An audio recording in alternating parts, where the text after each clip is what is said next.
I had the opportunity to visit Tokyo Rainbow Pride last month. It's been 3 years since they did this event in person because of the pandemic, so I was very excited. In the past couple of years, the circumstances for LGBTQ+ people in Japan have been getting slightly better as we are becoming more visible in society. On the last day of the event, they had a parade. Unfortunately, the weather wasn't great, but it was very nice to see people proudly walking on the street, holding signs with a lot of positive messages.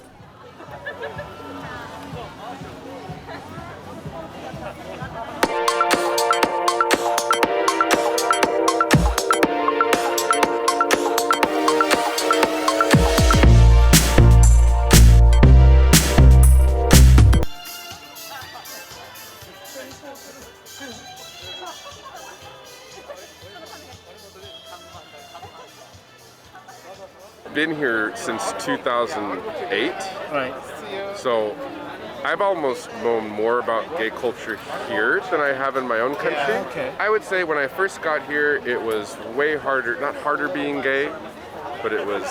less fun. Right. Now it feels a lot more fun to me. I know a lot more out Japanese people than I did back in the day, and I lived in Osaka where it seemed even less likely for people to be out of the closet, I guess. That's very generalizing, Right. and maybe not true, so sorry Osaka, but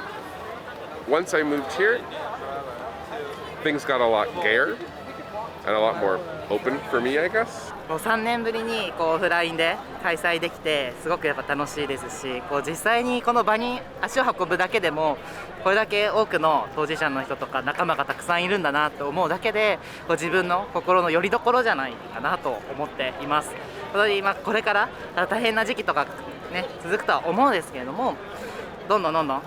社会とか私たち自身も変わっていかなくちゃいけないかなと思っています。 There are groups and companies in the main venue. It was great to have access to information for the people who need support. I interviewed some of the groups that are supporting LGBTQ people practically. ここでチェキ一緒に取っていただけると、これチャリティーの形式になっていて、お一人当たり100円を活動資金としてプールしています。で、このお金で LGBT の児童書購入をして全国の図書館に届ける活動をしています。これまで TRP 参加してきて、これだけたくさんの自治体の図書館とか学校の図書室に本を寄贈してきました。でもまだまだたくさん届けたいので多くの人に参加していただきたいです。よろしくお願いします。 So welcome to the Embassy of Canada booth. In Canada, we believe that LGBTI rights are human rights, and so we're working very hard to promote diversity and inclusion through all of our programming at the embassy. And today we have a number of different audit elements here to draw from: information about studying in Canada, information about perhaps potentially immigrating to Canada, about our human rights policies in Canada. We really want to promote Canada and make people know that everyone is welcome in Canada. マリッジフォールジャパンという公益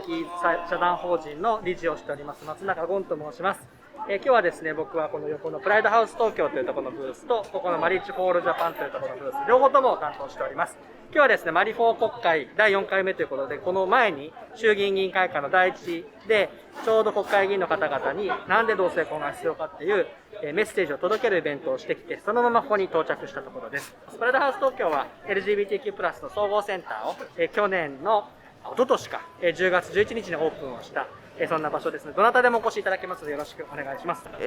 同性婚ができるような社会にしたいですと、去年オリンピックあったのに LGBT 差別解消法も日本は作れなくて残念でしたと、オリンピック終わっても皆さんが普通に本当に排除されることなく暮らせるような社会を作るために、法律、同性婚を認めることと差別解消法を作ること、また頑張りましょうって言ってきました。単に LGBT の皆さんを助けるとか、その同性婚したい人たちをサポートするとかじゃなくて、そういうことが全体、社会全体がいろんなことに対して許容して寛容性の高い社会になることなので、そういうことをやっぱり投票行動の起点にしてもらう有権者をやっぱりすごく増やしていきたいなと思います。私たちはプレイス東京という団体で主に HIV 陽性者向けの支援を行っています。最近は HIV に関する大きな流れが変わってきたので HIV のアップデータということで、U イコールズ U とか予防法について特に啓発活動を行っています。最近注目されるのはプレップという予防方法で HIV のお薬をセックスをする前に飲むことで HIV の予防効果が 99% 以上と言われています。そこを今啓発をしてるんですけど、ただプレップの使い方も正しい使い方をしないと効果が薄れてしまいます。また体に害があることもありますので、正しい使い方を皆さんに知っていただきたいなというふうに思っています。さらにあとはメンタルヘルスの部分でも活動を広げていて、しんどさやあとは依存症を持った皆さんと語り合うことで心の面でも支援ができたらなというふうに考えています。In many cities in Japan, they started same-sex partnership systems in the past couple of years.